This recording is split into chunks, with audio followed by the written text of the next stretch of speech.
Test देने से level नहीं बढ़ता, टेस्ट की एनालिसिस से बढ़ता है। पढ़ बहुत रहा हूँ, आउटपुट नहीं आ रही। मैंने कहा क्या पढ़, कितना घंटे पढ़। बोर्ड की तैयारी कर रहे हो तो आपको क्या करना पड़ेगा, एनसीईआरटी पढ़नी पड़ेगी। और एक बोनस टिप भी है।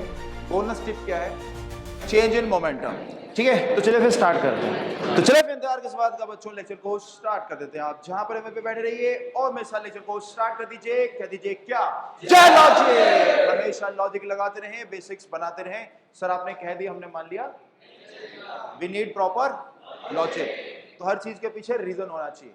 तो देखो, आज का जो डिस्कशन है थोड़ा सा डिफरेंट है। वैसे तो रिवीजन आपका चल ही रहा है और सभी स्टूडेंट्स ने जो है अगले साल का जेईई मेंस देना है।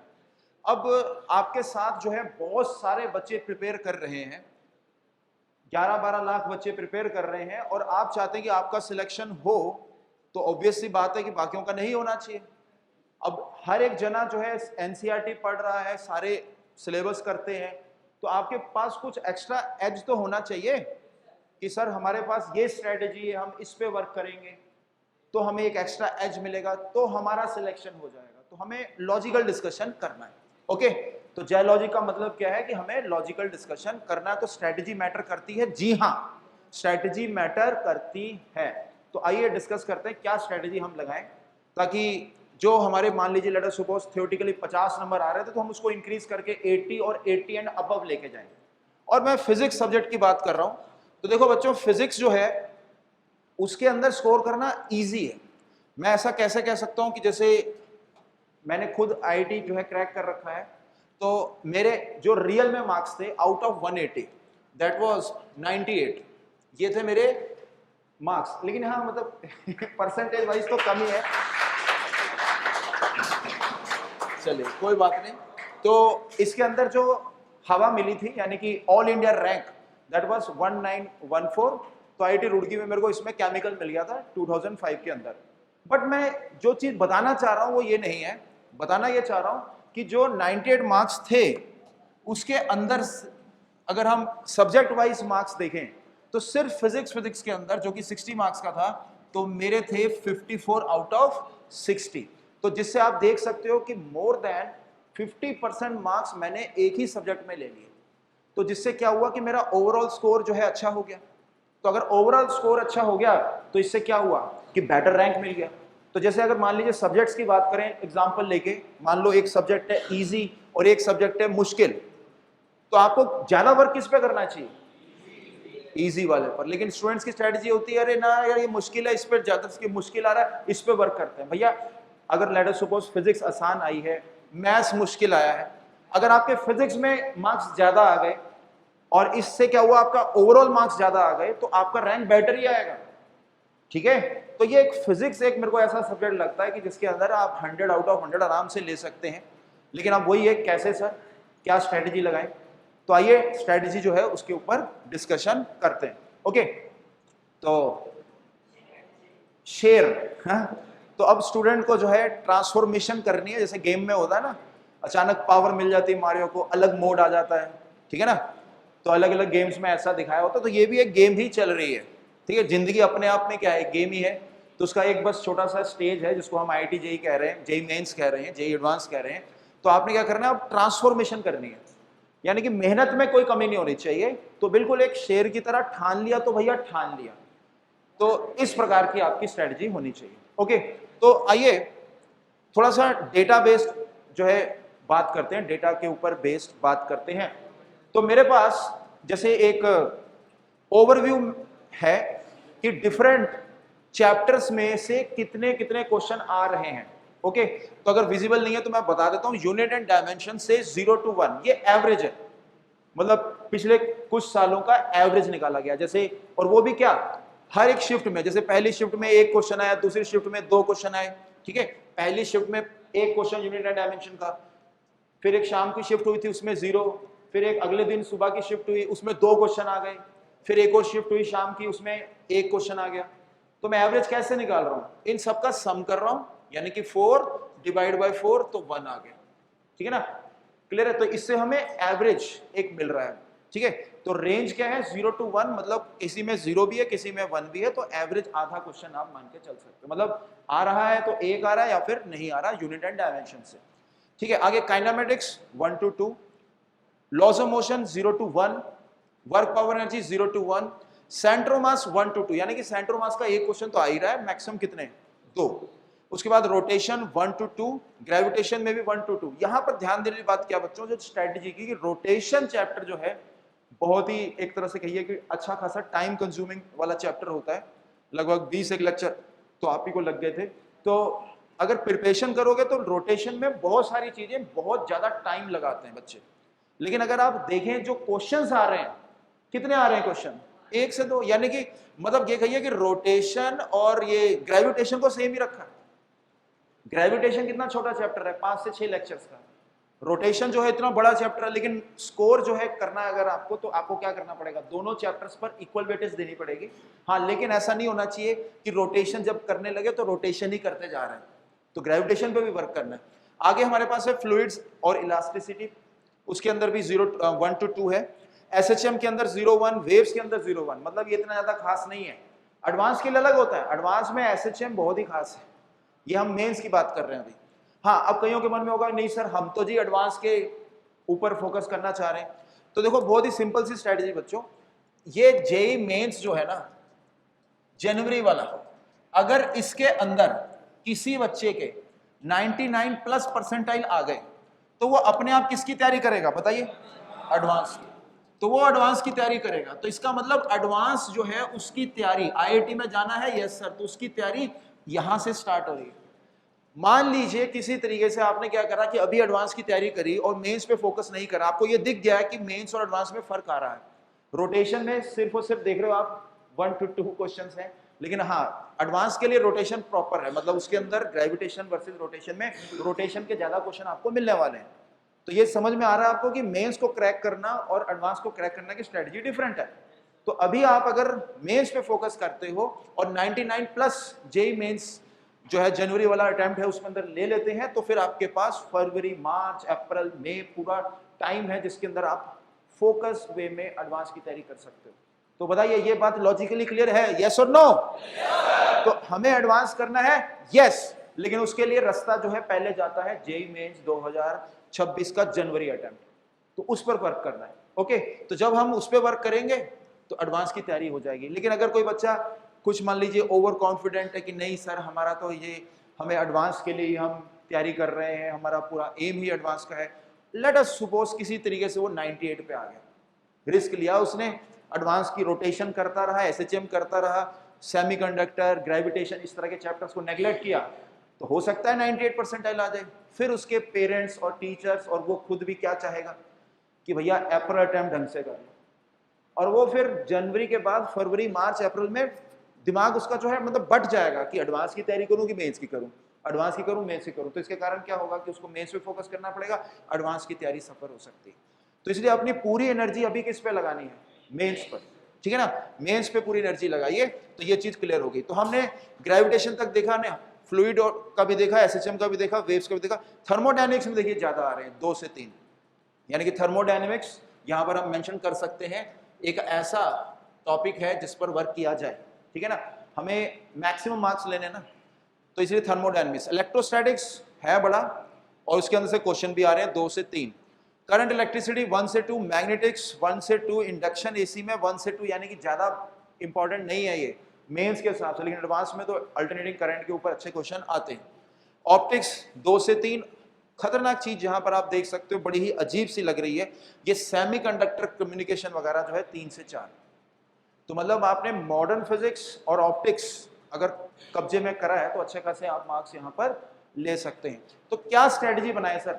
तो मेरी स्ट्रेटजी देखिए सिंपल सी है कि एक तो पहला शेयर बनना है, टाइम को प्रॉपर यूटिलाइज करना है, टॉपिक सारे के सारे कवर करने हैं, सारे टॉपिक कवर करने हैं, किसी भी टॉपिक को छोड़ना नहीं है। तो स्ट्रेटजी क्या है? सारे टॉपिक करने, ठीक है ना, each topic should be covered, ठीक है। क्यों? क्योंकि उनका सॉफ्टवेयर कैसे वर्क कर रहा है, जेईई मेंस एनटीए का सॉफ्टवेयर कैसे वर्क कर रहा है ये सीखे। उन्होंने एक लगा रखा है कंडीशन कि पेपर जो है 25 क्वेश्चंस का बन रहा है, तो उसके अंदर इतने क्वेश्चन लेने हैं, कहां से? उस क्वेश्चन बैंक से जहां पर मॉडर्न फिजिक्स, सेमीकंडक्टर, कम्युनिकेशन है। रोटेशन से 1 से 2 उठाने हैं, तो वो टॉपिक सारे पूछेंगे, तो इसलिए सारे टॉपिक आपको करने हैं। बोलिए ये चीज क्लियर है? चलिए दूसरी चीज यहां पर हमें क्या फोकस करनी है कि अब एंड के टाइम पर स्टूडेंट्स को कंफ्यूजन हो जाती है क्या कि ये करें कि ये करें, ये ना करें तो फिर क्या करें, या फिर क्या रिवीजन के टाइम पे क्या करें, क्या एडवांस के क्वेश्चंस करें, अच्छा जेईई मेंस के पीवाईक्यू करने हैं तो क्या AIEEE वाले क्वेश्चन करें, 2001 वाले करें, क्या लेटेस्ट क्वेश्चन करें।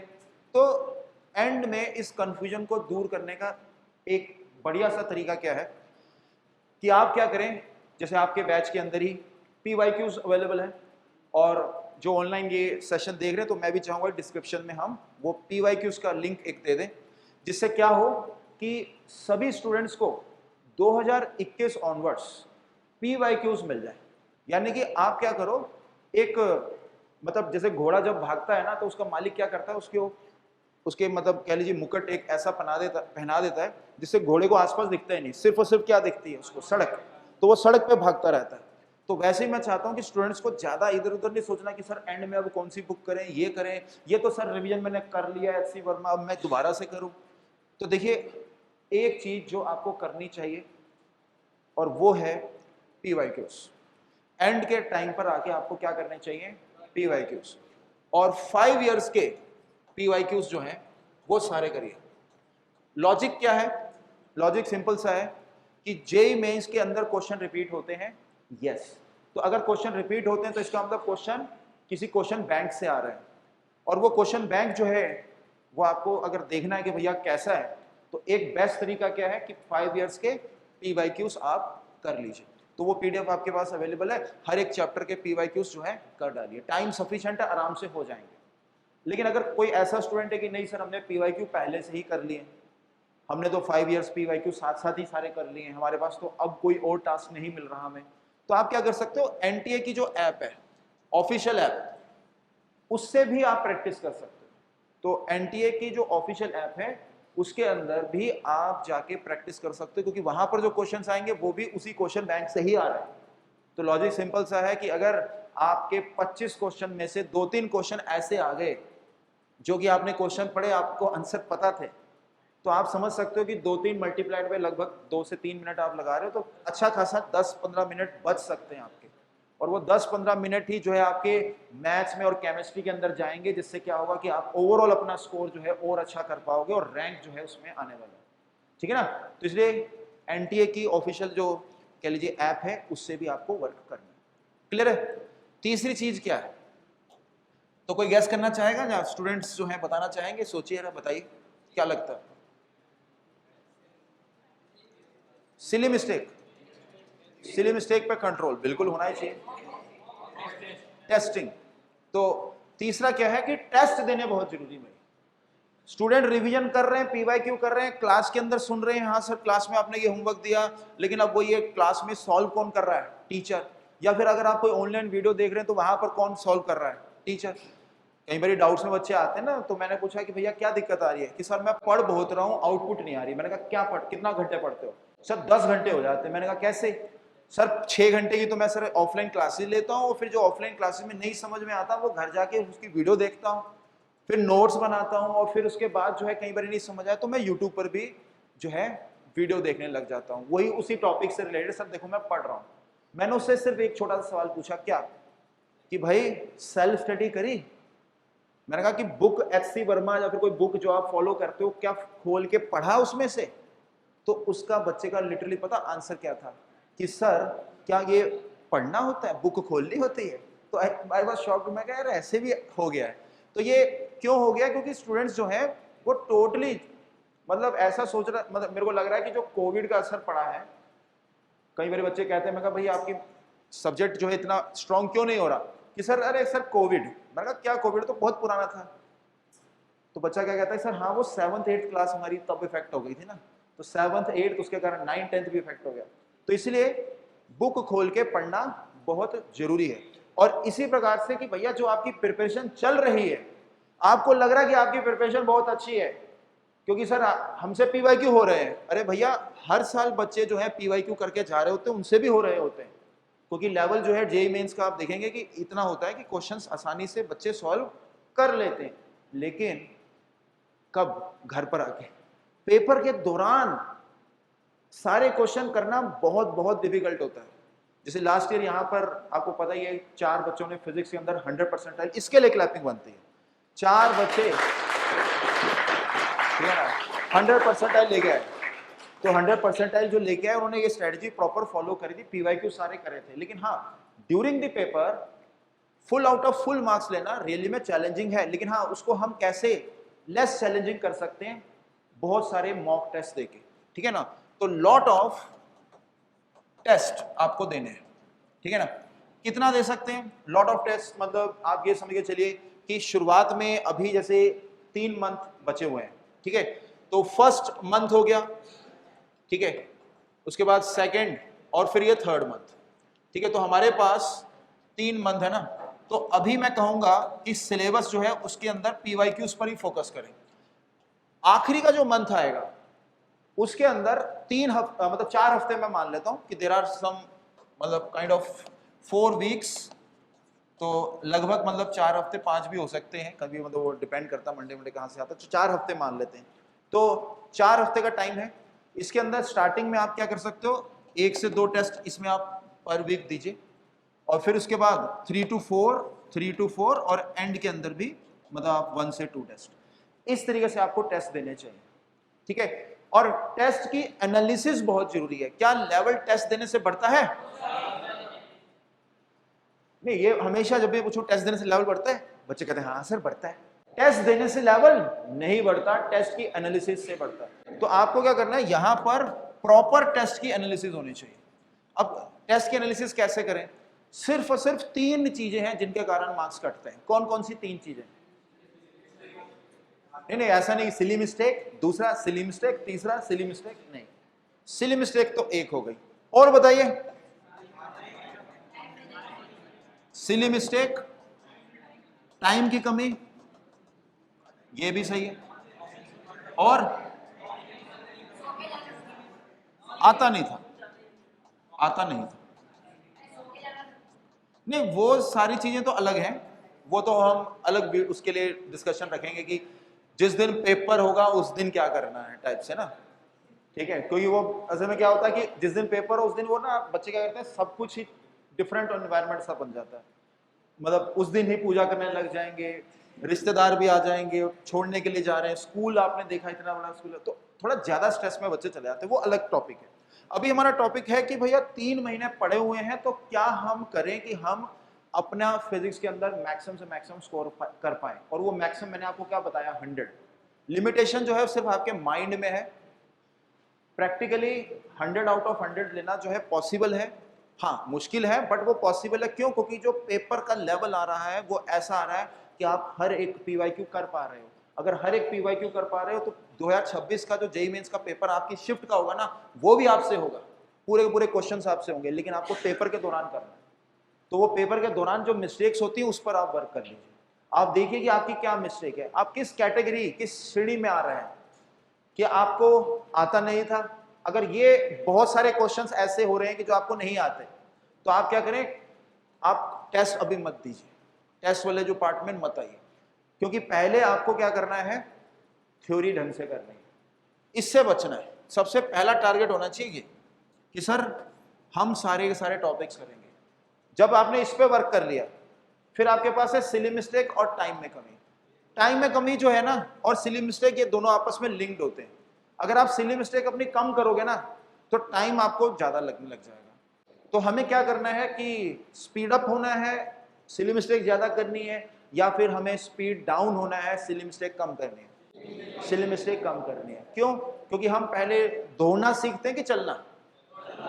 कौन कहा दौड़ना? चलना। तो पहले हम चलना सीखेंगे। तो जब हम चलना सीखते हैं तो हमें पता चल जाता है कि भैया क्या चलने के लिए फिजिक्स लग रही है, ब्रेन अपने आप ट्रेन हो जाता है। वैसे ही जब आप क्वेश्चन स्लो स्लो करेंगे, आपकी सिली मिस्टेक्स जो है कम होंगी। सिली मिस्टेक्स को कम करने का तरीका क्या है भाई? आप स्लो हो जाओ। आपने कोई चीज लिखी, उसको दोबारा से पढ़ डालो, दोबारा से चेक कर लो, लिखा हुआ है 3 + 5 तो 8, दोबारा चेक कर लिया, तो स्लो हो जाओगे, लेकिन एक्यूरेसी बढ़ जाएगी। और स्पीड कैसे बढ़ती है? अगर आपने चलना सीख लिया, अब दौड़ने के लिए आपको क्या करना है? प्रैक्टिस। तो बार बार जब आप टेस्ट दोगे तो अपने आप स्पीड अप बढ़ जाएगी। तो यानी कि सबसे पहले इसको टारगेट करना है, फिर उसके बाद आपने सिली मिस्टेक्स को टारगेट करना है। ये अपने आप प्रैक्टिस से जो है आप देखेंगे खत्म हो जाएगा। तो जिन बच्चों ने 100 परसेंटाइल ली उन स्टूडेंट्स की हम बात कर रहे हैं, बल्कि मैं तो चाहूंगा कि उनको बुलाया भी जाए, ठीक है। तो एक बार क्लास में उनको हम यहीं इसी क्लासरूम के अंदर बुलाएंगे, समय जो है वो भी कांटेक्ट में है, ठीक है। देवतने भी है और साथ में जो जयंत भैया, हाँ जयंत और देवतने से तो अभी वीडियो कॉल हुई थी, वो तो सेम ही कॉलेज में चले गए हैं, कंप्यूटर साइंस उनको मिल गया है, तो उनको भी बुला लेंगे। तो उनकी छुट्टियां होंगी तो आप उनसे डायरेक्ट बात कर सकते हो।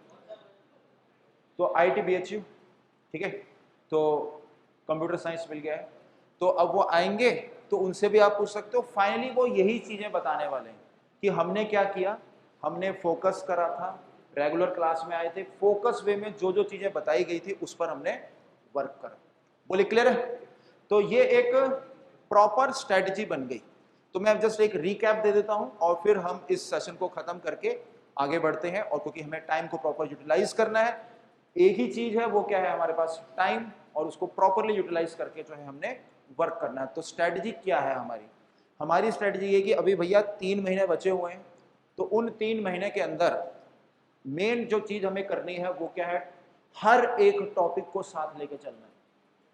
जोश में आके 11th की रिवीजन स्टार्ट करी, लॉज ऑफ मोशन करा, काइनेमेटिक्स करा, वर्क पावर एनर्जी, लेकिन थर्मोडायनेमिक्स और मॉडर्न फिजिक्स छोड़ दिया।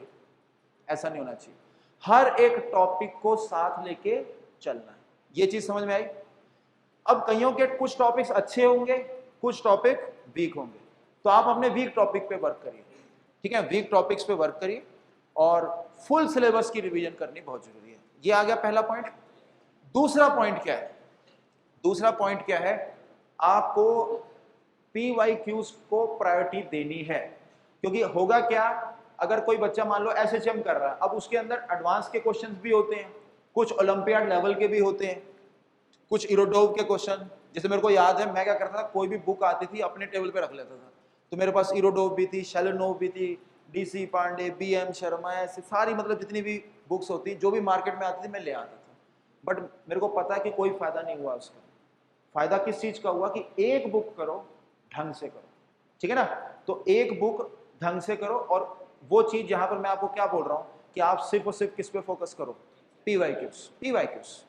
क्योंकि क्या होगा ना, अगर मान लो SHM है, आपके दोस्त ने आपको एक SHM का क्वेश्चन दे दिया, आप उसमें फंस गए, और पता चल रहा है कि वो क्वेश्चन थोड़ा ओलंपियाड लेवल का था, हाई लेवल का था, और वो एडवांस के लिए ठीक था, बट आपकी तैयारी का क्या हो गया, सत्यानाश हो गया। क्योंकि आपने 3-4 घंटे जो कि आप और बहुत सारे PYQs कर सकते थे आपने नहीं करे।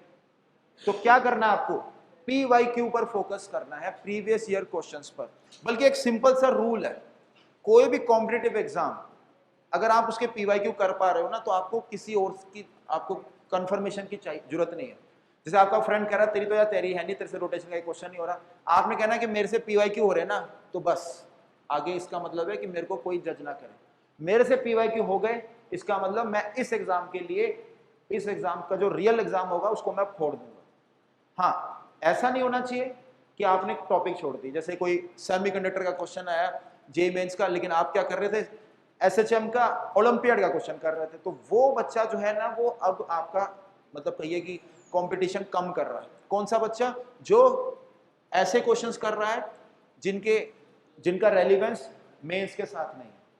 तो आपको क्या करना है, पहले मेंस पर फोकस करते हुए ये PYQ सारे करने। ये मैं JEE मेंस की बात कर रहा हूं, तो JEE मेंस के PYQs करने, अपने दिमाग को समझाना है उसको कि मेरे को ओलंपियाड लेवल पर, एडवांस लेवल पे अभी नहीं जाना, मुझे सारे टॉपिक्स करने, क्योंकि सारे टॉपिक्स करने में मेरा टाइम जाएगा, और वो मैं टाइम बर्बाद अपना ओलंपियाड पे नहीं करूंगा।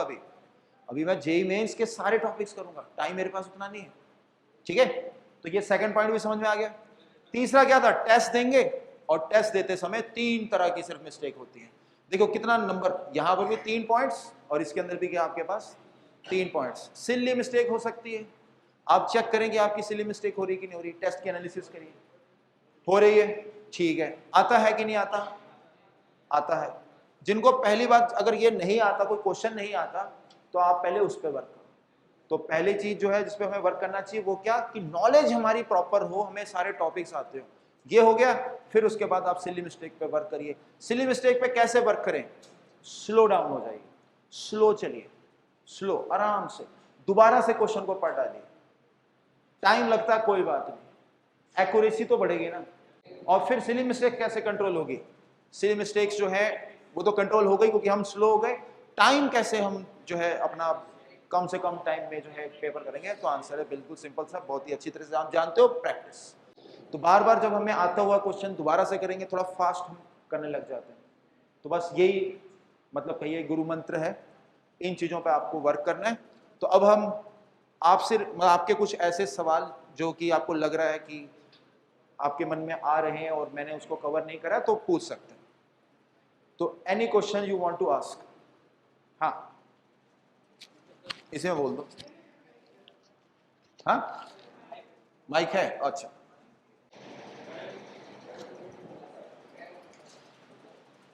सर कई बार क्या होता है कि से कोई टॉपिक्स हमें आते अच्छे से आते हैं कि हम लोगों को क्या लगता है कि टॉपिक आ रहे हैं तो उसको थोड़ा कम इग्नोर कर दिए, जैसे कि आता है टॉपिक, आता हाँ है, मतलब अच्छा, कोई चैप्टर कोई आ रहा है आ रहा है, तो एग्जाम में भी आ रहा है, आ रहा है एग्जाम में। तो मतलब उसको मैं कम टाइम दे दिया, लेकिन जब एग्जाम करने गया एग्जाम के समय पे तो उस चैप्टर के क्वेश्चंस नहीं हो रहे, लेकिन उस चैप्टर का कोई आया नहीं क्वेश्चन, आ रहा है क्वेश्चन लेकिन हो नहीं रहे, लेकिन हुए नहीं। क्योंकि आप टाइम नहीं दे रहे, आपको खुद ही दुख है। तो वही तो बात है सर। भैया टाइम तो देना पड़ेगा। आपने क्या बोला था कि जो मतलब ये चैप्टर्स आपको आ रहे हैं उसको मतलब कम टाइम दो ऐसे करके। हाँ, ऑप्टिमाइज करना है। ठीक है, ठीक है, मैं डाउट समझ गया आपका। ठीक, तो डाउट ये है कि सर मैंने कुछ चैप्टर को प्रिपेयर करा, लेकिन मैंने देखा कि वो चैप्टर तो मुझे आता ही है, तो मैंने उस पर टाइम नहीं दिया। मैंने क्या करा, मैंने बाकी टॉपिक्स कर लिए, और जब पेपर के अंदर वो टॉपिक आया जिस पर मैंने टाइम नहीं दिया था, तो वो मुझसे हुआ नहीं पेपर के अंदर, है ना। तो देखो ये तो बहुत ही ऑब्वियस सी चीज है, टाइम तो देना ही पड़ेगा उस टॉपिक को। लेकिन मैं ये कहना चाह रहा हूं कि अगर एक लेवल अचीव हो गया उस टॉपिक के अंदर, इस तरीके का लेवल अचीव हो गया है कि हाँ आपको पीवाईक्यूज उसके बन रहे हैं, अगर मतलब आपके पीवाईक्यूज बन रहे हैं उस टॉपिक के, तो आप ज्यादा उसमें रिसर्च मत करो, आप उसकी जगह क्या करो, बाकी के टॉपिक्स। तो देखिए अगर आपके साथ ऐसा है जैसा इनके साथ हुआ कि आपको कोई टॉपिक लॉज ऑफ मोशन आता था का मतलब क्या है, first law, second law, third law पता था, इंपल्स की डेफिनेशन पता थी, ग्राफ फोर्स इनटू टाइम का ग्राफ होता है ये, लेकिन पीवाईक्यूज आप बनाए नहीं आपने। तो इसका मतलब ये नहीं है कि टॉपिक आता है आपको, थ्योरी जानना और फिर उसके बाद अप्लाई करने में फर्क है। फ्रेंड्स माइंड चेक करते हैं, क्या बोला, थ्योरी जानना और अप्लाई करने में फ़र्क है। हाँ, तो थ्योरी जानते हो आप और उसका एप्लीकेशन फर्क है। मैं किसी पूछूं सूडो फोर्स क्या है, सभी बता देंगे सूडो फोर्स क्या होता है, एक झूठ मूठ की फोर्स जो कि एक्सेलरेटेड फ्रेम ऑफ रेफरेंस में लगती है, लेकिन अच्छा उसके ऊपर क्वेश्चन करके दिखाओ ना। तो एप्लीकेशन भी जो है उसका होना चाहिए। तो एप्लीकेशन जब तक होगा नहीं तब तक चीजें वो आएंगे नहीं। तो आपके लिए जो पर्सनल रिकमेंडेशन ये है कि वो जो टॉपिक जो आपको लग रहे थे आपको आते हैं, you have to think it, मतलब उसके बारे में दोबारा से सोचें, ठीक है, क्या वो रियली में आते हैं, क्योंकि आते तभी माना जाएगा जब आपसे वो पीवाईक्यूज जो है सॉल्व हो रहे हैं उस टॉपिक के। तो एक बार उसी टॉपिक के पीवाईक्यूज देख लो, सॉल्व हो रहे हैं तो फिर बाकी टॉपिक्स पर भी वर्क करो, ठीक है। चलिए एक और सवाल है यहाँ पर, आ रहा है। मेंस के पर्सपेक्टिव से एनसीईआरटी 1 से 2 बार करना इंपॉर्टेंट है। मेंस के पर्सपेक्टिव से एनसीईआरटी, देखिए सवाल पूछा जा रहा है कि एनसीईआरटी, क्या एनसीईआरटी हम करें। तो देखिए जे मेंस जो है एनटीए बना रहा है, ठीक है ना, नीट भी पता आपको एनटीए जो है बनाता है, और एनटीए के अंदर जो मतलब कहिए इन्वॉल्वमेंट जो हो रहा है, जिन मतलब कहिए पर्सन्स का इन्वॉल्वमेंट हो रहा है, वो सीबीएसई के साथ लिंक्ड हैं, ठीक है। और सीबीएसई जो है एनसीईआरटी, आपको पता है एनसीईआरटी भी also linked with the CBSE. तो इस लॉजिक से क्या आंसर मिल रहा है आपको, यस। कभी कहीं पर कॉन्फ्लिक्ट भी आ जाता है, जैसे एग्जांपल के लिए मान लीजिए फिजिक्स के अंदर ही कोई कॉन्फ्लिक्ट आ रहा है, मान लीजिए कोई बुक है एच.सी. वर्मा हो गई, उसके अंदर कुछ और दिया है, एनसीईआरटी के अंदर कुछ और दिया है, जैसे कि ड्रिफ्ट वेलोसिटी जब निकाली जाती है उसका जो एक्सप्रेशन है, तो आप देखेंगे एच.सी. वर्मा में अलग दिया हुआ है और एनसीईआरटी में अलग दिया हुआ है। तो ऐसा मान लो जे मीन्स का कोई क्वेश्चन आ गया उसी से रिलेटेड, ड्रिफ्ट वेलोसिटी का जो एक्सप्रेशन रिलैक्सेशन टाइम की टर्म्स में आता है, तो आप किसको प्रायोरिटी दोगे, एनसीईआरटी। तो we have to give priority to NCERT. तो सिंपल आंसर है यस। तो एनसीईआरटी जो है सीबीएसई के लिए भी फायदेमंद है और ऊपर से जेईई मेंस के लिए भी फायदेमंद रहेगी। अभी वो बोर्ड्स को भी मैनेज करना है तो उसे कैसे करेंगे, ये भी बता दो। देखिए आंसर बहुत ही सिंपल सा है। आप पहले इनका सवाल जो क्लियर है ना, इनका कहना है कि सर बोर्ड्स को भी हमें वर्क करना है। देखिए पीटीएम वगैरह जब होती थी तब पेरेंट्स जो होते थे ना, तो बच्चा सामने क्या बोलता होता था कि भाई मार्क्स कम नहीं आ रहे, तो कोचिंग में बोल देता था बच्चा कि पापा वो हम ना बोर्ड की तैयारी कर रहे थे, और फिर वही पीटीएम जो होती थी स्कूल में, तो वहां पर बच्चा क्या बोल देता है, हम तो कोचिंग में तैयारी कर रहे थे कंपटीशन की। देखिए टीचर को पता है, हो सकता है पेरेंट्स को ना पता हो। जनरली पेरेंट्स जो है ना उनको पता नहीं होता, उनको लगता है कि तैयारी अलग अलग चल रही है। भैया तैयारी जो है अगर जेईई मेंस की आप कर रहे हो ना, तो आपका बोर्ड भी अपने आप होगा। क्योंकि मैंने तो कभी थोड़ी देर पहले इनके आंसर क्या दिया इनके क्वेश्चन का कि हाँ भाई जेईई मेंस कर रहे हो तो एनसीईआरटी भी करोगे, क्योंकि दोनों लिंक्ड है। तो जब आप बोर्ड की तैयारी कर रहे हो तो आपको क्या करना पड़ेगा, एनसीईआरटी पढ़नी पड़ेगी। और बोर्ड के लिए भी रूल सिंपल सा है, क्या पीवाईक्यूज देख लो, यानी कि पुराने पेपर्स देख लो। और एक बोनस टिप भी है। बोनस टिप क्या है कि साक्षरता अभियान इंडिया में चल रहा है, तो सरकार चाहती है कि मैक्सिमम से मैक्सिमम लोग जो है वो पास हों, लेकिन ऑब्वियसली पेपर लीक नहीं हो सकता है ना। तो वो क्या करते हैं, एक ना ऑफिशियल सैंपल पेपर रिलीज किया जाता है जनवरी के एंड में, आप देख लेना वो ऑफिशियल वेबसाइट पर, उसको जरूर कर लेना। क्योंकि उस ऑफिशियल सैंपल पेपर के अंदर जिस तरह के क्वेश्चन आएंगे लगभग वैसे ही क्वेश्चन थोड़े वैल्यूज चेंज करके आ रहे होते हैं। मैंने ये चीज ऑब्जर्व करी है। तो ये एक बोनस टिप है, यानी कि पीवाईक्यूज तो करने हैं, यानी कि पुराने सीबीएसई के पेपर करने हैं। और इस साल के लिए जो सैंपल पेपर आएगा वो भी कौन सा, ऑफिशियल। बहुत सारे सैंपल पेपर्स आते हैं, एक आता ऑफिशियल, सीबीएसई वाले कह रहे हैं कि ये हमारा इस साल का सैंपल पेपर है, वो जरूर कर लेना। तो अपने आप जो है आपका बोर्ड भी अपने आप स्ट्रांग हो जाएगा। और बाकी बोर्ड की स्ट्रेटेजी तो क्या है, अपनी हैंड राइटिंग अच्छे से लिखो, मतलब खराब हैंड राइटिंग नहीं होनी चाहिए, एक्सप्लेन अच्छे से करो, मार्क्स फुल मिलेंगे। ठीक है। हाँ यहां पर भी एक सवाल है। हाँ हाँ जैसे आपने अच्छा, इसमें बोलो। हम लोग को एलएनएम करा रहे हैं, तो हम लोग को टॉपिक पढ़ रहे हैं जो आपने नोट्स कराया है, बट उसमें अपन क्वेश्चन करने जा रहे हैं तो क्वेश्चन नहीं होते, तो उसके लिए करा रहे हैं। ठीक। देखिए सवाल ये है कि रिवीजन के पॉइंट ऑफ व्यू से, कि अगर हम कोई क्वेश्चन करने जाते हैं, लेट अस सपोज जैसे लॉज ऑफ मोशन अभी हम रिवाइज कर रहे हैं, तो हम घर पे जाते हैं, क्वेश्चन हमसे नहीं होता। तो देखिए इस चीज को समझिए कि सारे क्वेश्चन एकदम से तो नहीं होंगे। आपको ये समझना है कि एक बच्चा जब चलता है तो कैसे वो चलना सीखता है। क्या बच्चा एकदम से चलने लग जाता है, चलता है गिरता है। अगर पेरेंट ने देखा कि बच्चा गिर गया है तो उसको कह रहे चल तू रहने दे, कुर्सी पे बैठ जा, तो क्या वो बच्चा कभी चलना सीख पाएगा? तो वैसे ही आपके साथ भी हो रहा है। जब आप घर पर जाते हो, क्वेश्चन सॉल्व करते हो, आपसे जब क्वेश्चन नहीं होता तो आपको क्या करना है, आपको स्ट्रगल करना है, उसके अंदर 4 अटेम्प्ट देने हैं। जब आप स्ट्रगल करेंगे, 4 अटेम्प्ट देंगे और फिर नहीं होता तो फिर वो क्लास में डिस्कस होगा। यही स्ट्रैटेजी यही है। अगर हो गया तो वेल एंड गुड, नहीं हुआ तो और अच्छा है भाई, क्योंकि अगर हो गया तो पेपर में आता तो पेपर में भी हो जाता, नहीं हो रहा तो इसका मतलब क्या कि अगर ये पेपर में आता तो पेपर में भी नहीं होता। लेकिन पेपर से पहले मुझे क्लास के अंदर जब मेरे को घर में ये क्वेश्चन दिख गया तो उसको आप प्रॉपर करिए। और 4 अटेम्प्ट की थ्योरी बता ही रखी है, एक बार मैं अपडेट करा देता हूं। पहले अटेम्प्ट में ना हो तो खुशी मनाइए। किस बात की खुशी सर? अरे हम खुशी मना रहे हैं ना कि पेपर जो है वो हुआ नहीं, हमें तो घर के अंदर या फिर कोचिंग के अंदर हमें एक ऐसा क्वेश्चन मिल गया जो हमको नहीं आता। तो इसी बात पर सेकंड अटेम्प्ट दे दीजिए। अब सेकंड अटेम्प्ट में ना हो तो नहीं, इस लूप में नहीं फंसना। सेकंड अटेम्प्ट में ना हो तो आपको क्या करना है, नोट्स रिवाइज करने हैं, थ्योरी रिवाइज करनी, क्योंकि थ्योरी के अंदर जो चीज लिखी थी वो आप मिस कर रहे थे, इसलिए आपसे क्वेश्चन नहीं हो रहा। ठीक है, तो इसी बात पे आप दे देंगे थर्ड अटेम्प्ट। अब थर्ड अटेम्प्ट में भी ना हो तो फोर्थ अटेम्प्ट जो है आपको देना है। किससे पहले? एक बार हिंट लेके। तो एक बार हिंट लीजिए, फ्रेंड से डिस्कशन करिए, ग्रुप का इस्तेमाल करिए। क्लास में आप आते हो, इस ऑफलाइन क्लासरूम का जो है क्या फायदा है कि आपस में आप ब्रेक में डिस्कशन कर सकते हो, पूछ सकते हो कि अच्छा भैया ये तेरे से हुआ, कहा हुआ यार, हिंट दे दे यार।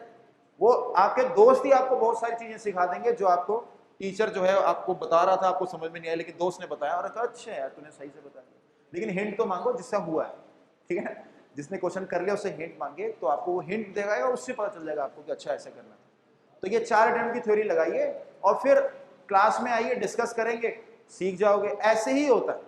तो इस दुनिया में ऐसे मत सोचो कि कोई भी चीज आपको अपने आप ही आ जाएगी। स्ट्रगल करना जरूरी है, स्ट्रगल करके ही हम चीजों को सीखते हैं, ठीक है। क्लियर है? चलिए ये भी डाउट हो गया। एनी अदर डाउट जो कवर नहीं हुआ है, कोई पूछना चाहता तो पूछ लो। पक्का? कोई डाउट नहीं? तो फिर फोड़ने को तैयार हो जेईई मेंस का पेपर? अपना 100% लगाना है, पूरा का पूरा 100% लगाना है। अब इस तरह से सोचिए, कभी न्यूज में आया है कि एचसी वर्मा बच्चा पढ़ रहा था और पढ़ते पढ़ते हुई बच्चे की मौत? कभी नहीं आया। तो जब पढ़ने से किसी की मौत ही नहीं हो रही, नहीं एचसी वर्मा पढ़ते हुए मैंने बोला, पढ़ाई करते करते, मतलब पढ़ना, गेम खेलते हुए इस तरह की न्यूज मैंने सुनी हुई है। बच्चा एक्सट्रीम गेम खेलने लग गया और इतना गेम खेला कि उसकी डेथ हो गई। बट पढ़ते हुए एचसी वर्मा पढ़ रहा था, कोई बुक पढ़ रहा जी, डेथ होगी, ऐसा नहीं होता। तो इसका मतलब रिस्की नहीं है ये चीज। ऊपर से एक और चीज आप देखिए, ध्यान सुनिए जरा, ये यूनिवर्स को विजुलाइज करिए जरा, ठीक है। तो कलर्स के साथ यूनिवर्स को विजुलाइज करते हैं। बैकग्राउंड हमें ब्लैक दिख रहा है और उसके अंदर जो है अर्थ दिख रही है, ठीक है। ब्लू कलर की सन दिख रहा है, येलो कलर का पूरा एक बहुत बड़ा यूनिवर्स है, ठीक है। आपने मान लीजिए जैसे चिंता करनी स्टार्ट कर दी, ठीक है। क्या चिंता स्टार्ट करने लग गए कि भैया मेरा जो है पिछला साल का जो है वर्क जो है हुआ नहीं, मैं काश 11th में अच्छे तरीके से पढ़ लेता, 10th में मेरे साथ का बच्चा था वो ज्यादा पढ़ा। अब चिंता कर रहे हो, इमेजिन करिए। और इस यूनिवर्स को देखिए, क्या यूनिवर्स में कोई चेंजेस दिख रहे हैं आपको? क्या यूनिवर्स अपना आराम से, सन घूम रहा है, आप अर्थ पर एक रॉक के टुकड़े पर जो कि सन के चक्कर लगा रहा है वहां पर बैठ के चिंता कर रहे हो, यार क्या करूं यार, मैं मेरे तो यार थोड़ा पहले पढ़ लेता, क्या होगा, अरे यार एआई आ गया यार, मेरे को क्या होगा। मतलब ऐसी फालतू की चीजों पे आपको ज्यादा ध्यान नहीं देना, ठीक है। तो यूनिवर्स जब ध्यान नहीं दे रहा तो आप क्यों ध्यान दे रहे हो? तो आप क्या करो, जो आपके कंट्रोल में है चीजें, क्या ये आने वाले 3 महीने, इन आने वाले 3 महीनों में वर्क करिए। एडवांस के लिए 8 महीने पढ़े। मैं कई बार बच्चों को बोलता हूँ एडवांस के लिए 8 महीने, तो बड़े सरप्राइज हो जाते हैं। काउंट करके देख लो आप, ठीक है। जनवरी, फरवरी, मार्च, अप्रैल, मई, ठीक है, और अभी अक्टूबर चल रहा है, तो अक्टूबर, नवंबर, दिसंबर, 6, 7, 8 महीने के करीब, ठीक है। तो 8 महीने क्या कम होते हैं किसी प्रिपरेशन, किसी एग्जाम को प्रिपेयर करने के लिए? तो एडवांस के लिए तो 8 महीने पड़े हुए हैं आपके पास। और उसका रास्ता कहां से स्टार्ट होता है? जेईई मेंस जनवरी अटेम्प्ट से। तो जेईई मेंस का जनवरी अटेम्प्ट पर फोकस करिए और मेरी तरफ से आपको बेस्ट विशेस, ठीक है। तो best wishes for your preparation. तो प्रिपरेशन जो है ना, उसमें आपको आनंद आना चाहिए। आपकी जो प्रिपरेशन है ना, उसके अंदर आपको बढ़िया लगना चाहिए, क्योंकि आपको पता है कि आपका रिजल्ट जैसा भी आए, आपने ढंग से तैयारी करी थी, तो आपने मेहनत करना सीख लिया।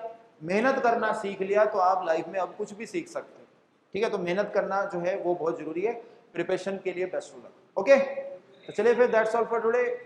मिलते हैं फिर किसी और लेक्चर के अंदर। Okay students, bye.